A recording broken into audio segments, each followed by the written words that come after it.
धामान्तिके तव हि मङ्गलवस्तुहस्ताः श्रीवेङ्कटाचलपते तव सुप्रभातम् लक्ष्मीनिवास निरवद्य गुणैकसिन्धो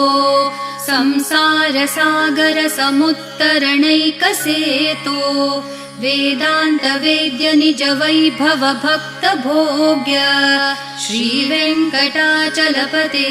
तव सुप्रभातम्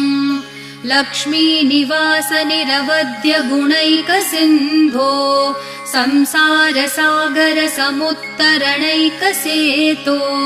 वेदान्त वेद्य निज वैभव भक्त भोग्य श्रीवेङ्कटाचलपते तव सुप्रभातम् इत्थं वृषाचलपतेरिह सुप्रभातम् ये मानवः